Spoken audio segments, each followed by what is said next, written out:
GSTP $3,148, $42,000 కావాలని last year 12.02, ఆవరేజ్న CAGR 15 సాధించాలని. మనకు అబండెంట్ నేచురల్ రిసోర్సెస్ ఉన్నాయి, జాగ్రఫిక్ అడ్వాంటేజ్ ఉంది, సీ కోస్ట్ అడ్వాంటేజ్ ఉంది, స్ట్రాంగ్ డెమోగ్రఫిక్ డివిడెంట్ ఉంది, బ్యాలెన్స్ రీజనల్ డెవలప్మెంట్ పొటెన్షియల్ ఉంది, టెక్నాలజీ అడ్వాంటేజ్ తెలుగు వాళ్ళు అందిపుచ్చుకున్నారు, ఇన్స్టిట్యూషన్ రెడీనెస్, గవర్నెన్స్ డెప్త్, ఇవన్నీ కూడా మనం చూసుకుంటే 5 సంవత్సరాలు 2 విషయాలు మనం గుర్తుపెట్టుకోవాలి. విభజన, దానివల్ల స్ట్రక్చరల్ ఇంబ్యాలెన్స్ వచ్చాయి. హైదరాబాద్లో మొత్తం సర్వీస్ సెక్టర్ అంతా వెళ్ళింది. ఈరోజు హైదరాబాద్ సర్వీస్ సెక్టర్ 67% కాంట్రిబ్యూట్ చేస్తుంది. అదే సమయంలో ఇక్కడికి వచ్చే కొందికి మనకు 45-44%లో ఉన్నాం సర్వీస్ సెక్టర్. అక్కడ అగ్రికల్చర్ 14% తగ్గింది, మన దగ్గర 35% ఉంది. దీనివల్ల నష్టం ఒకసారి చూస్తే మొత్తం మనకు వచ్చే ఆదాయం జిఎస్టిపిలో అక్కడ 9.3% వస్తే మనకు 6.1-2% వస్తుంది. 3% 3.3% డిఫరెన్స్ ఉంది. అయితే మనం కుంగిపోలేదు, మనం రిఫార్మ్ తీసుకొచ్చి ఎక్కడికక్కడ ముందుకు పోయాం. 5 సంవత్సరాల్లో 13.5% మనం పెంచుకోగలిగాం. ఆ స్పీడ్లో కానీ పెరుగుంటే ఈరోజు 7 లక్షల కోట్ల రూపాయలు జిఎస్టిపి అదనంగా వచ్చేది. దగ్గర రాష్ట్రానికి ఆదాయం 60-70 వేల కోట్ల రూపాయలు అదనంగా వచ్చేది. ఈ 2 వస్తే ఇప్పుడు మనం ఈజీగా సూపర్ 6 కానీ అన్ని ఇచ్చేవాళ్ళం. కానీ అది ఆ 5 సంవత్సరాలు జరిగిన విధ్వంసం వల్ల మనం మళ్ళీ ఇబ్బంది పడ్డాము. ఈ 2 ఇబ్బందుల వల్ల సమస్యలు వచ్చాయి, కానీ మనకి ఇన్హెరెంట్ స్ట్రెంగ్స్ ఉన్నాయి, అన్ని పూల్ చేసుకుంటాం, ముందుకు పోతామని చెప్పి కూడా నేను మీకు తెలియజేస్తున్నాను. నెక్స్ట్, ఈరోజు మనం కూడా మీకు చాలాసార్లు నేను చూపించాను ఈ స్లైడ్ని. Welfare, empowerment, balance. అందుకే health, education, nutrition, social safety nets, basic infrastructure, empowerment through DBT, P4 ఇవన్నీ తీసుకొచ్చాం. ఇన్వెస్ట్మెంట్ అండ్ డెవలప్మెంట్ని బ్యాలెన్స్ చేస్తున్నాం. Human, physical capital, capital expenditure, HRD, infrastructure, PPP model, viability gap funding, ఎక్కడ కూడా ఇన్వెస్ట్మెంట్కు ఎలాంటి ఇబ్బంది లేకుండా మనం వినూత్నమైన కార్యక్రమాలతో క్యాపిటల్ ఎక్స్పెండిచర్ వర్క్ చేస్తున్నాం. దీనివల్ల వెల్త్ క్రియేషన్ చేస్తున్నాం, work force, enhanced work force, job creation, ఇవన్నీ. అదే సమయంలో హయ్యర్ రెవెన్యూ జనరేషన్ చేసి more tax revenue, economic stability తీసుకొస్తున్నాం. ఇది short term, medium term, long term plan చేసుకొని ముందుకు పోతున్నాం. నెక్స్ట్, ఇప్పుడు సూపర్ 6 మొన్నే మనం చూసాం, కొంతమంది బాధపడినా సూపర్ 6 మనం ప్రారంభించింది సూపర్ హిట్ చేసే బాధ్యత తీసుకున్నాం, చేసాం, అమలు చేస్తాం, విత్ కన్విక్షన్ మనం చేస్తున్నాం. ఇవన్నీ కూడా ఇంకా రాబోయే రోజులు మనం చేస్తాం. నెక్స్ట్, ఇప్పుడు ఇక్కడ నేను zero poverty, population management, human resource development, skilling and employment, water security, farmer and agritech, global best logistics, cost optimisation of energy and fuel, product perfection, Swachh Andhra Pradesh, deep tech in all walks of life.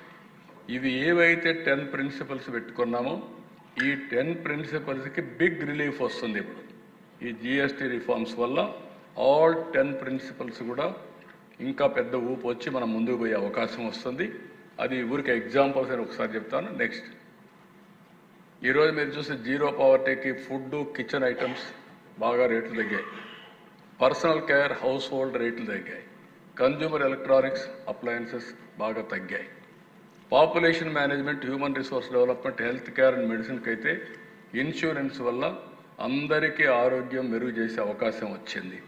ఇంకో పక్క స్టూడెంట్స్కు వాళ్ళకు ఎడ్యుకేషన్కు దోహదం చేస్తుంది ఈ budget. Product పర్ఫెక్షన్లో కూడా toys, handicrafts, culture, ఇవన్నీ కూడా product perfection వస్తే over a period of time మన ప్రోడక్ట్స్ గ్లోబల్ మార్కెట్లకు పోయే పరిస్థితి వస్తుంది. అది కూడా తొందరలో జరుగుతుంది. ఫార్మర్ అయితే అగ్రిటెక్, మొత్తం ఇరిగేషను, డ్రిప్ ఇరిగేషన్, ఇవన్నిటి వల్ల చాలా లాభం వస్తుంది. దీన్ని మనం కరెక్ట్గా ఉపయోగించుకుంటే ప్రొడక్టివిటీ పెరుగుతుంది, ప్రొడక్షన్ పెరుగుతుంది, క్వాలిటీ పెరుగుతుంది. దానివల్ల పెద్ద ఎత్తున ఉపయోగపడుతుంది. స్వచ్ఛ ఆంధ్రప్రదేశ్ కూడా హౌసింగ్, మెటీరియల్స్ ఇవన్నీ చీప్గా వచ్చే అవకాశం ఉంటుంది. నెక్స్ట్, ఇక్కడ ఇవన్నీ మీరు చూసిన తర్వాత దీన్ని లాజికల్గా మనం ముందుకు తీసుకుపోవాల్సిన అవసరం ఉంది. ఇప్పుడే డిప్యూటీ సీఎం గారు చెప్పినట్టు 22వ తారీఖు ఇది అమలు ప్రారంభమవుతుంది. 22వ తారీఖు నుంచి దసరా రోజు నుంచి మళ్ళీ దీపావళి 20వ తారీఖు, మళ్ళీ దీపావళి వరకు దీన్ని మొన్న ఏ విధంగా అయితే యోగా మనం రాష్ట్రం మొత్తం ఒక అవేర్నెస్ తేవడానికి మనం ప్రాక్టీస్ చేశాము. ఇక్కడే మీరు గుర్తుపెట్టుకోవాలి, 30 ఏళ్ల ముందు నేను యోగా చేసేవాడిని. ఈ మధ్య ఫిజికల్ ఎక్సర్సైజ్కి వెళ్ళా. మొన్న యోగా ఇది చేసిన తర్వాత ఇప్పుడు వారానికి 3 రోజులు కంపల్సరీగా మళ్ళీ యోగా చేస్తున్నా. దీనివల్ల బాడీ చాలా ఫ్లెక్సిబిలిటీ వస్తూ ఉంది. మీరు కూడా ఆ రోజు ప్రోగ్రామ్ ఇస్తే ఒకరోజు ఫోటోల కోసం చేసి వదిలేశారు. కనీసం ఇప్పటి నుంచి మీరు ప్రారంభించండి.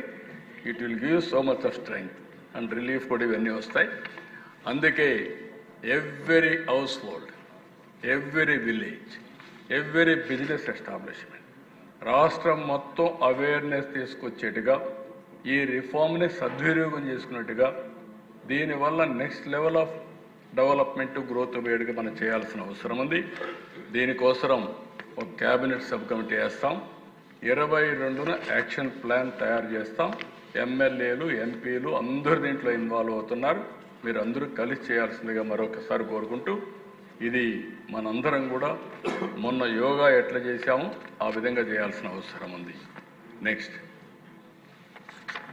Goal is very clear. Viksit Bharat, ఇక్కడ స్వర్ణ Andhra Pradesh, healthy, wealthy, happy society మనందరం గుర్తుపెట్టుకోవాల్సింది. Is of living and also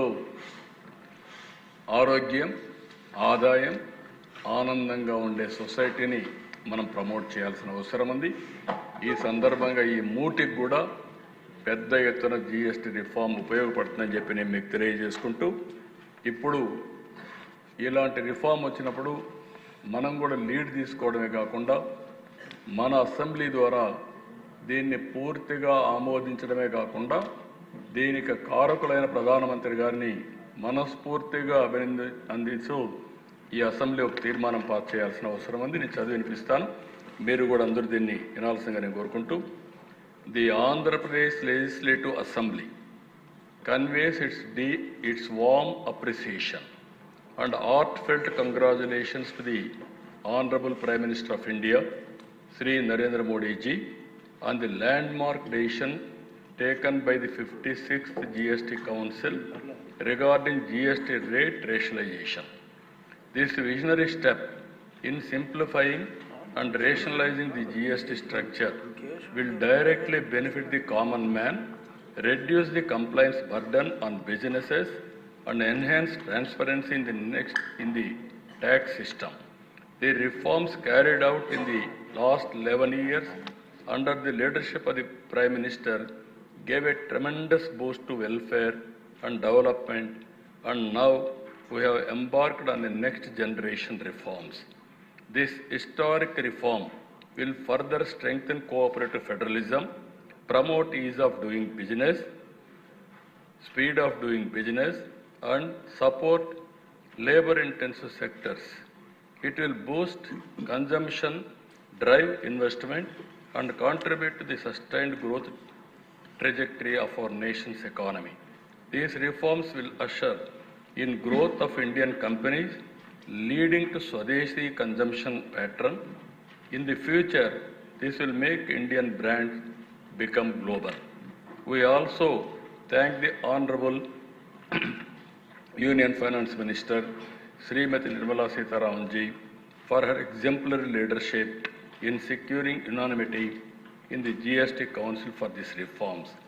The Andhra Pradesh Legislative Assembly warmly welcomes this reform and extends its full support in its successful implementation for a greater good of the people and economy.